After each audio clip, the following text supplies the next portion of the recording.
Hello, I'm Sarah Lynch, and this is my review of the 2018 movie Bad Times at the El Royale. Bad Times at the El Royale was written, directed, and produced by Drew Goddard, who also directed, produced, and wrote Cabin in the Woods, which came out some years previously. Cabin in the Woods stars Chris Hemsworth, who also stars in this movie alongside Jon Hamm, Dakota Johnson, Jeff Bridges, Cynthia Erivo. I have my notes over here. Lewis Pullman and Kaylee Spady. According to IMDb, this film is classed as a suspense mystery or a crime drama. Personally, I don't think it falls too much into the drama category, but that's just my opinion. I personally really liked this movie. I thought that it was incredibly interesting. It's almost 2.5 hours long, which typically I find movies that long quite hard to watch or to commit to watching, just because it's a lot of time. And personally, I believe movies that long don't need all that time. If you can't tell a story in under 2 hours, well then I don't really want part of that story. However, this movie really does use every single second in such a way that you cannot watch. It's brilliant. This movie follows 4 different people in 1969 who all check into a hotel called the El Royale, which exists right on the border between Nevada and California. So the entire 2.5 hours takes place over one night, and it shows how each of their stories before going to the El Royale and the reasons for being at the El Royale all impact each other and the events that take place during their night there. Something I really enjoyed about this movie was how each of the characters impacted each other, but also how they showed that to the audience. So a lot of the times in movies you'll get an event happening and then each character's individual reaction to that event after it's happened. Within this movie, an event will happen and you'll get each of their reactions in real time. So to explain what I mean by that, there's a scene in the movie where, I won't say who, but a character gets shot.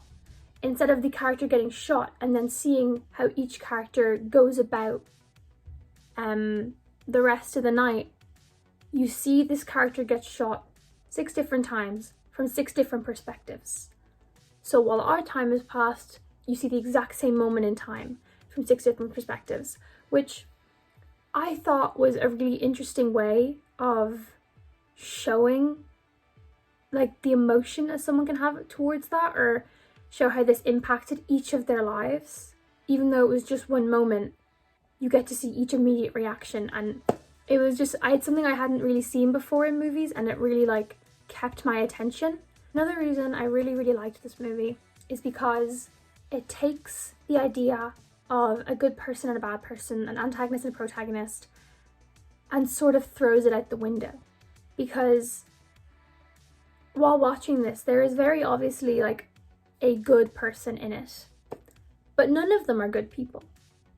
None of them are good people, but they're all likable in their own way. Each of them has, they seem so real, and I do think that we've kind of fallen into a rut with movies where either everyone is hateful or everyone is overly good, and this movie or this film really shows how people are not so black and white, and they do it in a really impressive way, because heinous acts are happening and terrible things are going on, but you can't hate the characters and you can't hate them for their past because you know too much about them. And I feel like I'm not making much sense, but I just really did think it was a very good way of distracting from the fact that these people are bad, but they're also so good. And it really twists what people would expect of a set out protagonist and antagonist. And set design for this movie are also just incredible.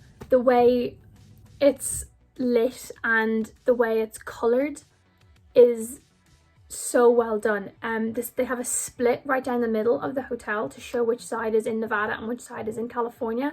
Each side is color coded, so one side is purple, one side is orange, and it retains that the entire way through the movie. Everything is color coded, everything is solid color. It has a very 1960s feel to it, which it should because it's based in the 1960s, but it isn't cartoonish, but it's also not bland. They have a hippie character introduced who fits the perfect, 1960s sort of Manson family look, which I think people, when they try to insert that in a movie or a show, tend to go a little bit more costumey with it, but it just is so perfect.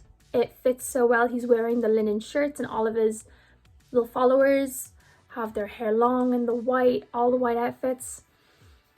The set dressing and the styling for this particular movie was excellent, and the set design was done by a man called Martin Weist, W-H-I-S-T, who also did the production design on Nightmare Alley, which has another movie that has very time-oriented detailing, which I really appreciate in a movie. I think it really helps you immerse into it when the costumes and the set look like the time they're meant to. It really helps, especially when a movie is that long and it needs to grab your attention. It really puts you in that world, which I think this movie did so effortlessly. Within the movie, the main two out of the group, the ensemble cast, are Jeff Bridges' character and Cynthia Erivo's character. Now, the only thing I did not particularly enjoy about this movie is how little they went into Cynthia Erivo's character's backstory. Almost every other character had some sort of, not in-depth backstory, but a backstory that equated to their amount of time in the movie, or their importance to the story.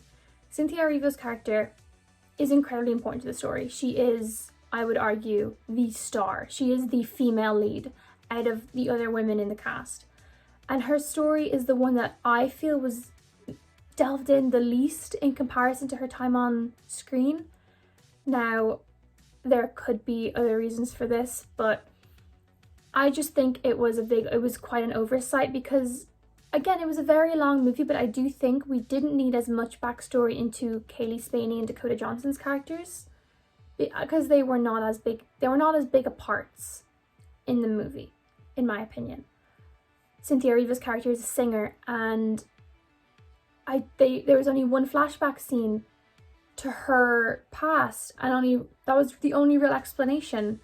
And we get an explanation as to why she's at the El Royale later, but Jeff Bridges' character had multiple flashbacks, and we find out about John Hamm's character 20 minutes into the movie, and we get a whole section of time for the film carved out for Dakota Johnson and Kaylee Spaney. I just feel like Cynthia Erivo's character, who's meant to be the main, in my opinion, the main female protagonist or character, deserved that time. I can't say more without giving away the plot, but that would be the only thing I didn't really enjoy. I really do think that they left out parts of her character, or they didn't explain parts of her character that she really deserved to have explained. Time was given to other characters when it should have been given over to her backstory. Overall, I think this movie was incredible. I think it is one of the most underrated movies to come out in the last 10 years, as I've seen almost nobody speak about it, and I just think it was entertaining.